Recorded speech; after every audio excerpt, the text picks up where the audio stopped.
Zee 24 तास, एक पाऊल पुढे.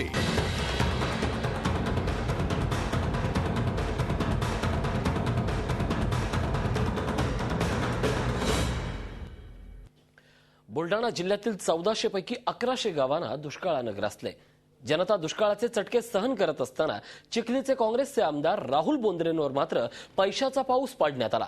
चिखली नगरपालिकेचे माजी उपाध्यक्ष रफिक कुरेशी यांनी आपल्या वाढदिवसानिमित्त आयोजित कार्यक्रमात हा पराक्रम केलाय. जनतेच्या प्रश्नांची जाण असल्याचा आव आणणाऱ्या राजकारण्यांचा या प्रकरणातून खरा चेहरा मात्र जनतेसमोर आलाय. दुष्काळात होरपळतोय बुलढाणा जिल्हा. आमदारावर मात्र नोटांचा पाऊस. 1100 गावांवर दुष्काळाचं संकट. पैसे उधळण्यात नेते मशगूल. हंडाभर पाण्यासाठी जनतेची परवड. नोटा उधळण्यासाठी लागली चढाओढ. बुलढाणा जिल्ह्यातील 20 लाख नागरिक दुष्काळात होरपळत आहेत. हंडाभर पाण्यासाठी लोकांना मैलोनमील पायपीट करावी लागतीये. पण या दुष्काळाबाबत राजकीय नेते किती बेफिकीर आहेत हेच चिखलीचे आमदार राहुल बोंद्रे यांनी दाखवून दिलंय.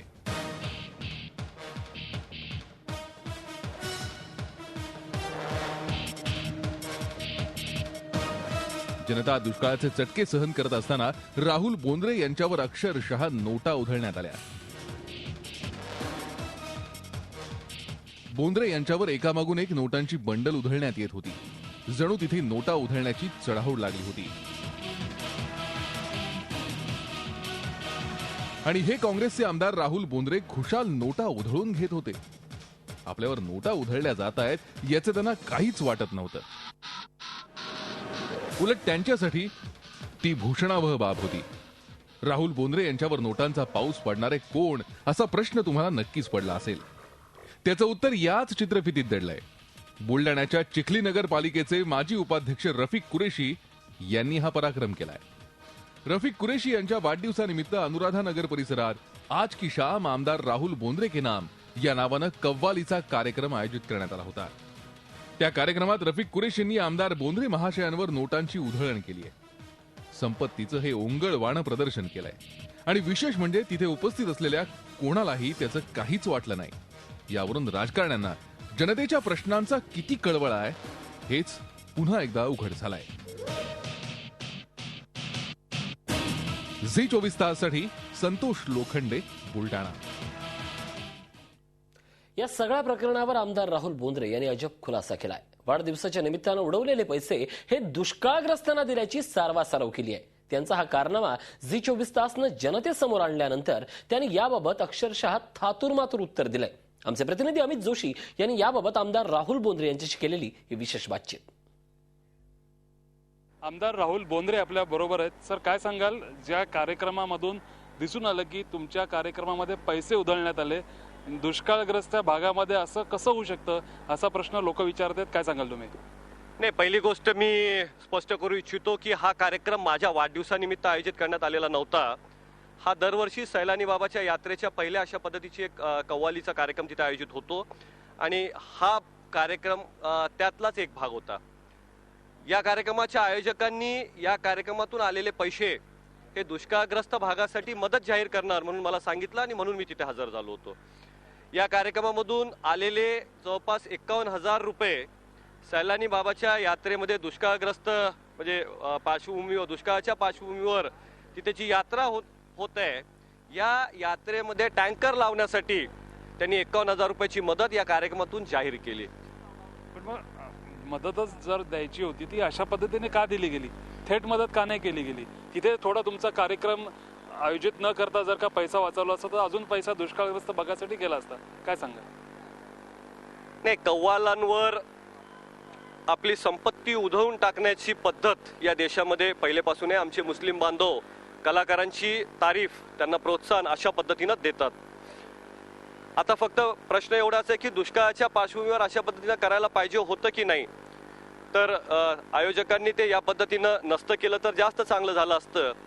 पण त्यांचा हेतू प्रामाणिक होता आणि त्यामुळं त्यांचा हेतू प्रामाणिक असल्यामुळं मी मुद्दाम तिथे गेलो. या कार्यक्रमातून जे आलेले 51,000 रुपये आहेत हे त्यांनी तिथल्या दुष्काळ भागात टँकर लावण्यासाठी जाहीर केले आणि ते दिले देखील.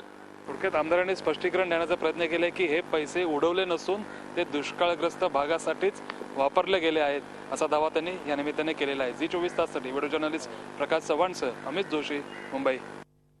या पावसानंतर झी 24 तासनं अवघ्या महाराष्ट्रात एक वादळ निर्माण केलं. पण या वादळामागे नेमकं वारं काय होतं हे आताच आपण बोंद्रे यांच्या तोंडून ऐकलं. पण या संदर्भात नेमका प्रकार काय आणि ही नेमकी का पद्धतीनं अधपतन होत आहे या संदर्भात आपण बोलणार आहोत. आपल्यासोबत आहेत डॉक्टर कुमार सप्तर्षी, सामाजिक कार्यकर्ते. त्यांच्यासोबत या सगळ्या घटनाक्रमावर बोलणार आहोत. सप्तर्षी, खरं तर या निमित्तानं हा प्रश्न निर्माण होतोय की राहुल बोंद्रेंवर झालेली ही पैशाची उधळण आहे. खरं तर महाराष्ट्र दुष्काळात तहानलेला असताना ज्याचा निषेध करावा किंवा विद्रूप कुरूप केलं, पण असं का घडतं असा जो प्रश्न विचारला तर त्याचं कारण असं आहे की आता राज्यकर्त्यांजवळ निवडून यायला पैसा आणि दांडगाई याच्याशिवाय काही नाही. तर त्यांच्यामध्ये आता स्पर्धा आहे की माझ्याकडे पैसा आहे, म्हणजे एका अर्थानं लोकांना संदेश तो काय देणार वाटणार, माझा रेट जास्त असेल, माझा दर जास्त असेल पर मताचा, हे सांगायचं. आणि नेत्यांनाही अलीकडे पैसे द्यावे लागतात, पार्टीलाही पैसे द्यावे लागतात. म्हणून मग ज्याच्या हातात तिकीट आहे किंवा ज्यांनी यांना महापौर केलं असेल त्या आमदाराचं ते पूर्वीच्या काळात फुलं उधळायची. आता सर्व एकूण पैशाचं महात्म्य असल्या कारणानं फुलांची जागा सुद्धा नोटांनी घ्यायला लागली आणि ते अगदी इव्हेंट घडवावा अलीकडे सगळ्या गोष्टी इव्हेंट मॅनेजरकडे करून घेतात.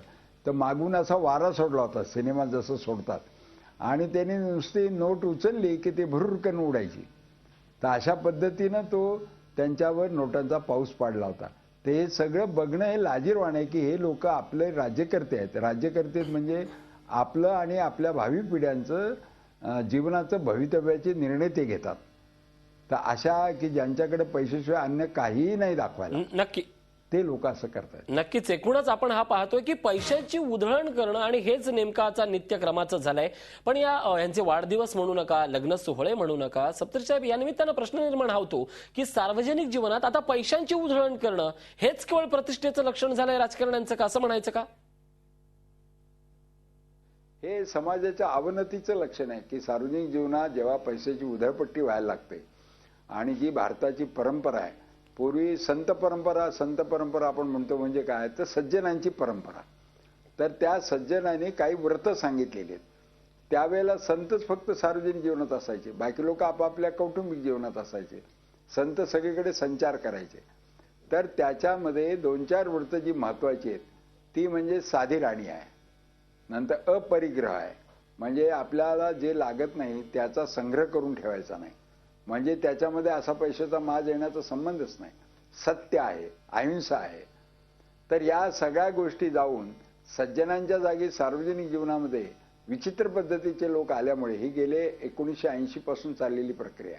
नक्कीच. आणि हळूहळू असे साधी राणीची टिंगल करणं. आता हा कार्यक्रम याच्यामध्ये एक हा भाग आहे ना की ज्यांच्याकडे पैसे नाहीत त्यांनी सार्वजनिक जीवनात यूज नाही असा संदेशही देणं आहे. नक्कीच याबाबतचं चिंतन करणं आवश्यक आहे. पण सर्वात महत्वाचा मुद्दा आहे आणि ज्या कारणासाठी हा मुद्दा गाजलाय तो म्हणजे दुष्काळ. आज दुष्काळ असताना अवघा महाराष्ट्र पाहतोय दुष्काळाकडे.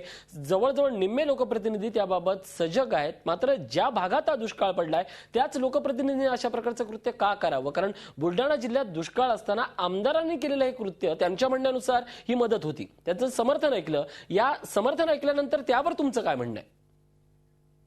बुलढाणा जिल्ह्यामध्ये आता इतका तीव्र दुष्काळ आहे. आता आमचे काही कार्यकर्ते इथे जाऊन आले आणि हा जो आमदार आहे त्याचे जे काका आहेत सख्खे ते जनार्दन बोंद्रे हे माझ्याबरोबर आमदार होते आणि ते अगदी साधे राहणार आहेत.